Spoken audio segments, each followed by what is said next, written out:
سلوا التاريخ كم مجدا سطرنا على صفحاته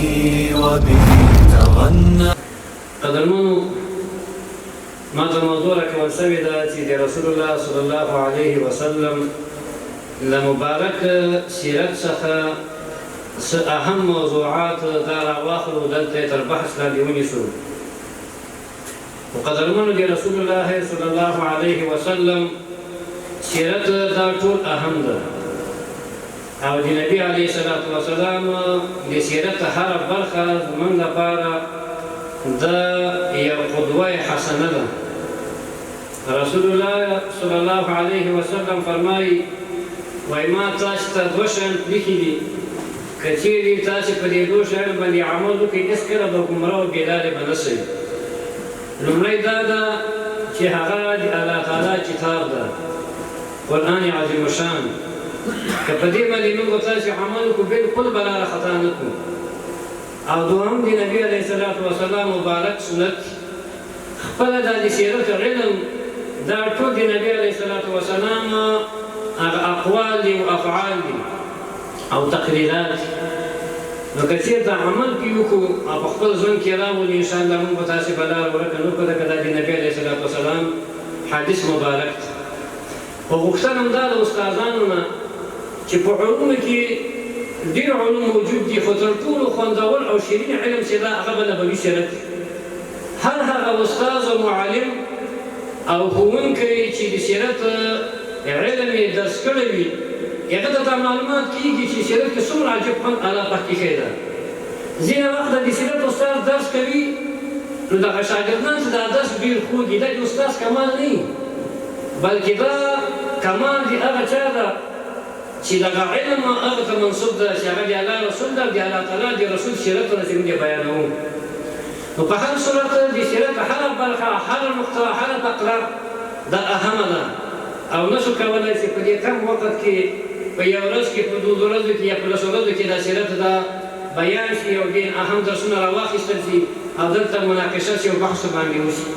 خو مختصر یو څو نقطې زه ترې وایم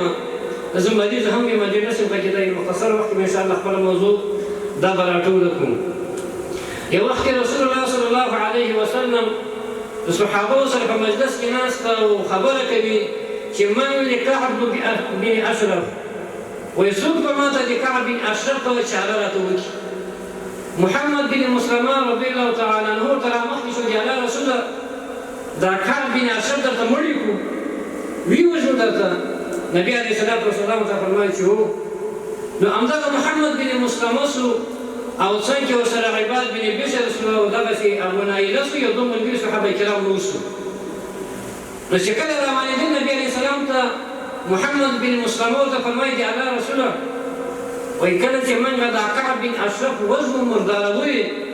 د څو خبرو اجازه شته که نشته چې هلته دغسې څو خبرې موږ وکړو چې د هغې کول په عام حالت کې مناسب نه وي. نبي علیه السلام ورته وایي بلکل یې کوی شئ. ولغه کعب بن اشرف ته ورته وایي چې کعبه ته خو ډېر تکړه اوچت انسان یې. په کعب بن اشرف کې څلور خویونه وو. یو دا و چې دا عالم یهودي و ده او دوهمه دا چې ده ډېر ښایسته قواره او ځواني درلودله او درېم دا چې ده د خاندان یوه ښځه هم کړې وه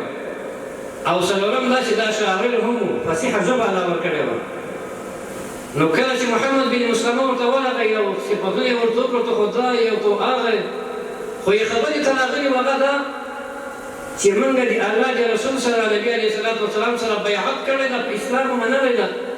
خو هره ورځ موږ خیرات غواړي صدقې غواړي دا ورکړه او هغه راکړه. نو راغلي یو چې څه پور راکړي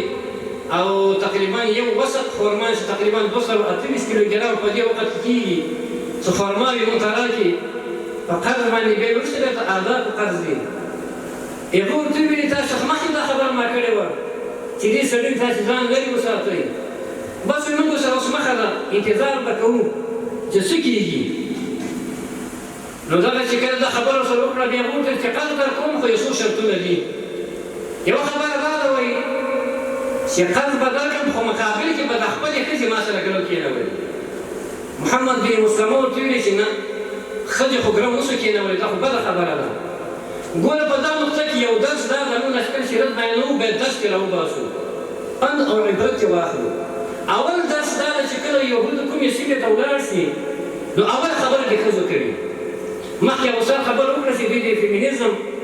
یا مخکې د جمهوریت وخت کې د جنډر یو مسله کارېدله دلته جنډر اشتراک جنډر یا فیمینیزم په دې معنا باندې چې ښځه او نارینه دا یو شی دي او چې کله یهود چېرته لاړ شي د خلکو ښځې د کورو راوباسي کله چې دا ښځې د کورو دا خلک راوباسي او له دفتر کې له مامور سره کېنوي په اداره کې له معلم سره کېنوي په صنف کې له زده کوونکي سره کېنوي خپله دا ټولنه د فساد پرته څوک کېږي نو اوله خبره کعب بن اشرف ورته کوي چې ښځې هم ګرم راکړي مثلا ګرم کېنوئ وایي دا خو نشو کولی هلته دا نشي کولی نو بیا دا شي وکړي چې خپل ماشومان هم ته ګرم کېنوئ وایي دا نشو کولی خلک به زموږ ماشومان ته پیغور به ورکوي چې تاسو خو هغه خلک یې چې د یو لسه خرما مقابل کې کعب بن اشرف تاسې ګرم شوي وایي که څه وکړي وایي وسلې به راسره کېږي وایي صحیح وسلې به کېږدو سبا ته همداسې ابو نایله هم ورغی هغه هم دا خبرې ورسره وکړلې په درېیمه شپه یې پلان جوړ کړو چې اوس پرې ورځو او د کعب بن اشرف چاره به کوو صحابه کرام ورغلل د هغې ټک ټک کړل کعب بن اشرف ته څه وکړي نو وګورئ چې زه محمد بن مسلمه یم او ابو نایله ده راسره ښځه د کعب بن اشرف ښځې دا کعب ته وایي چې کعبه مه ورځه له دوی غږ اوري دروازې له ټکان ما ته د وینو بوی راځي وایي نه کله چې د قوم مشر وي عادي سړی دا چې څو دروازه وروته کړي دا بهتر چې باندې وروځي اګر کې مړم شي ورغلو څوک چې محمد بن مسلمه یم او ابو نایله یم خبرې سره وکړې باندې راووتل نو ابو نایله ورته وایي وایي کعبه خوښه دې نه ده چې موږ او تاسې لاړ شو شعب العجوز یو یونان یو ځای هلته سره کښېنوسو باندې خبرې وکړو بنډار وکړو وایي بلکل مې خوښه ده دواړه سره روان دا صحابه کرام او دوی سره روان شول نو په لاره کې ابو نایله ملګري مخکې نه پوه کړي دي چې کله زه موقع برابره کړم تاسو به په کعبه باندې بار کوئ نو په لاره کې ورته وایي چې کعبه ډېر خوندور عطر دې ویلي دي اجازه ده چې وایي تا دا ویښتان بوی کړمه هغه ورته وایي ما خو داسې یوه ښځه کړې چې بې عطاره ده په عطر کې ډېره ماهره ده بوی کولی شي وایي نو په دې ویښتانو کې ونیو او یو یې دغه عطر د خوشبو چې ده لګولې وه دا یې بوی کړله وړاندې بیا روانې بیا ورته وایي چې بیا اجازه ده چې تا دا ویښتان بوی کړمه وایي اجازه ده نو درېیم وارې بیا ورته وایي چې اجازه ده چې بیا دا خوشبویي بوی کړمه وایي اجازه ده په درېیم وارې په دې ویښتانو کې کلک ونیو ملګرو ته وایي چې ووځئ چې الله بیا الله د رسول دا دښمن ټول لاندې کړي صحابو یې ټول روانو پرې وکړو خو بچ محمد بن مسلمه یې زه راواخېسته او د نامه لاندې په دې نس کې ووایي او نیزې چې اخوا ته تېره کړه سړی مردار دی ځای په ځای مړ شي صحابه کرام بېرته راوګرځېدل کله چې مدینې منورې ته رانږدې شو نو د الله اکبر غږ یې وکړ نبي علیه السلام غږ واورېد هم الله اکبر غږ وکړ نو چې کله صحابه کرام راغله ورته وایي چې څنګه سو وایي کعب بن اشرف به درته ختم کړه ویې ویل مردار یې دلته په دې واقعه کې درس دا ده مونږ ته ګورئ چې د نبي علیه السلام په دور کې ابوجهل موجود و ابولهب موجود و دغه چې په زرګونو سخت-زړي کافران موجود و خو د الله رسول د یو کافر د وژلو خبر نه کوي د کعب بن اشرف کوي ولې دلته کې درس دا ده چې کعب بن اشرف دا د ټولې سړی نه و چې ټوله راواخلي میدان کې وجنګېږي د کعب بن اشرف دښمني د نبي علیه السلام په خلاف د ژبې دښمني وه د فکر دښمني وه د نظریې دښمني وه یعنې په اوس اصطلاح باندې کعب بن اشرف په هغه وخت کې د نبي علیه السلام او د اسلام په خلاف د فکري یا د سړي جګړې مبارز وایي ځکه د الله رسول د محو کولو د وژلو امر کوي د دې ځای نه موږ ته معلومېږي چې قدرمنو استادانو چې سړه جګړه یا رواني جګړه یا فکري جګړه دا ډېره خطرناکه ده او د دې جګړې عسکر د اسلام په سب کې موږ او تاسو یو که موږ او تاسو دا جګړه ونه پېژنو او د دې جګړې په اهمیت باندې ځان پوه نه کړو او د دې جګړې په خطر باندې ځان پوه نه کړو نو هېڅکله به دښمن سره موږ تاسې په دې میدان کې مقابله ونشو کولی ځکه د الله رسول د دښمنانو په دې لوی صف کې د کعب بن اشرف د وژلو خبره کوي نو درس دا ده چې فکري جګړه دا خطرناکه ده دا له موږ عقیده اخلي دا له موږ فکر اخلي فکري جګړه له موږ څخه کلتور اخلي د موږ فرهنګ اخلي په دې مالیزیا کې یو مشهور سړی د مهاتیر محمد نومیږي. اوس هم ژوندی د مالیزیا کې دغې مالیزیا کې خلکو د پلار باندې مشهور ده. مالیزیا کې سخت زیات خدمت کړی ده. هغه نه یو چا پوښتنه وکړه چې تا دا مالیزیا په 21 کلو کې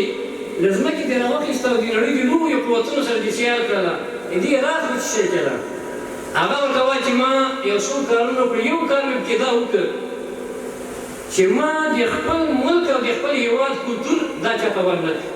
یعنې دا معنی چې غربیانو ته مې دې حق ورنه کړ چې دوی راشي او زموږ د مالیزیا کې خلکو د کلتور او عقیده څنګه کړي، دا رانه یرغمل کړي. په همدې اساس باندې ویلی شو چې د یو ملک د جوړښت، د یو ملک د ترقي او د پیشرفت لپاره لازمه دا ده چې د ملک خلک خپل فکر او نظریه دا وساتي او په فکري جګړه کې هغه خپل مسؤلیت دا وکړي. دا یوه واقعه. دغسې د احد په غزا کې موږ تاسو ته معلومه ده، د احد په غزا کې کله چې رسول الله صلی الله علیه وسلم او د ده ملګري د کفارو له خوا محاصره شول، په جبل الرمات باندې 50 تنه مجاهدین عبدالله ابن جبیر په مشري باندې کېنولي وو، او دوی ته دا خبره کړې وه چې تاسې به هملته کېنئ او د جګړې تر پای پورې به تاسې خپل سنګر نه پرېږدئ. په یو وخت داسې چې صحابه کرام له میدان وګاټه، جنګ د مسلمانانو کې غالبه شول، کفارو تقریبا شکست وخوړ. صحابه کرام له هماغه جبل الرمات نه 40 نفره د حرکته شول، 10 نفره پاتې وه شهیدان شول. نو صحابه کرام او نبي علیه الصلاة والسلام دا محاصره شول.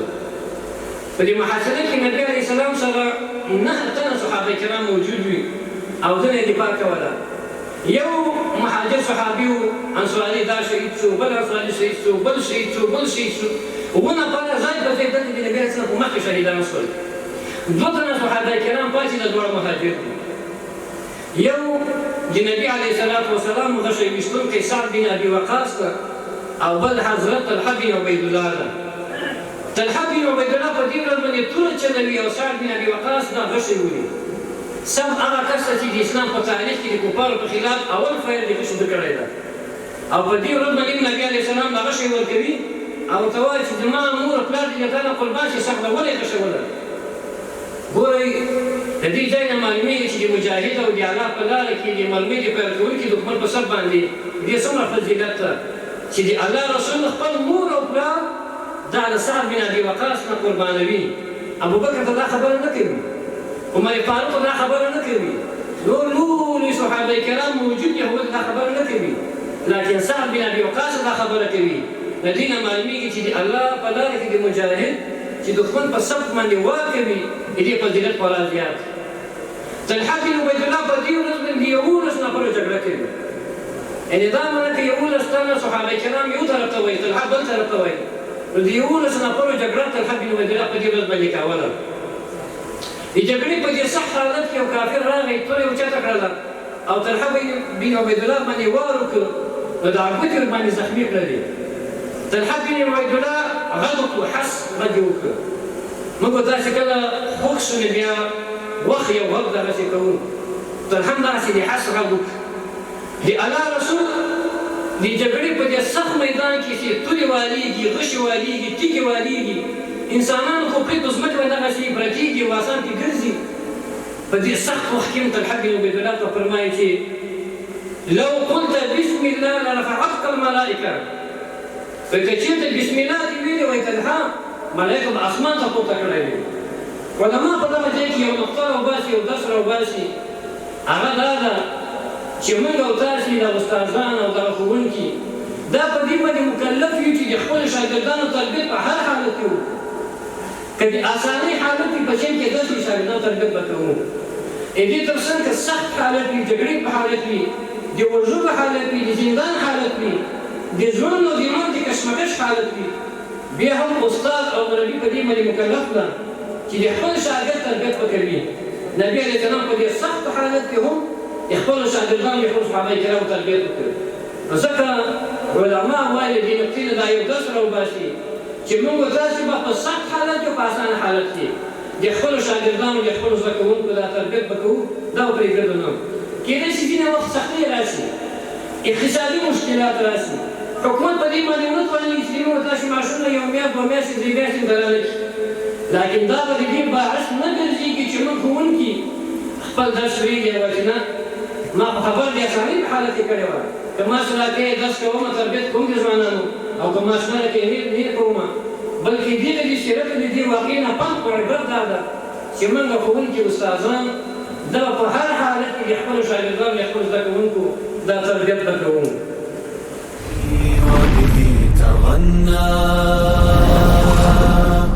تهاب الأسد وطأتنا لأننا